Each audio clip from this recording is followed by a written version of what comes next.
The waste Africa में क्या क्या है? एक तो गोल्ड कोस्ट है, मतलब घाना, एक है नाइजीरिया, फिर है यही हैं दो, ठीक है, एक तो नाइजीरिया और एक है घाना।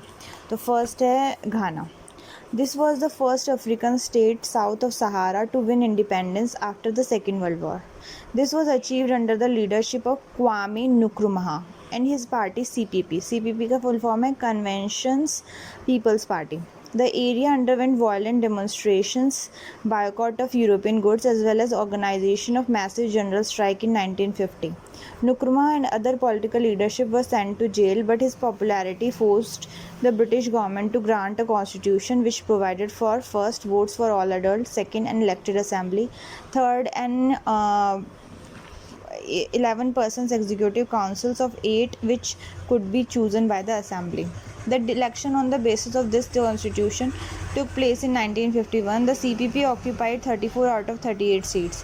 Nkrumah was released from prison and was invited to form the government. He became the PM in 1952. Still, the full independence was not granted even at this juncture, so the struggle continued for next 5 years and it finally became fully independent under a new name, that is Ghana. Second is Nigeria, the largest of British colonies in Africa with a population of over 60 million people. Nigeria was suffering from massive tribal and region differences. That is a Muslim-dominated north, whereas western region was dominated by Yoruba tribe, and the eastern Nigeria was dominated by Igbo's tribe. Ezekwe was the leading political leader of Nigeria. Azikwe.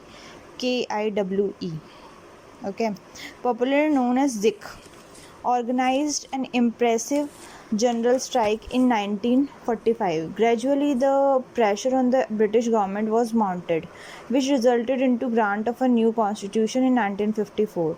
The constitution proposed 3 assemblies and the federal government at center.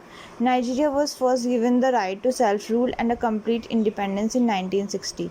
However, immediately after independence, it had to undergo a massive civil war between 1966 and 70. The roots of this civil war were the tribal differences. The 3 regional assemblies accused the central government, Lagos, of negligence and other domination.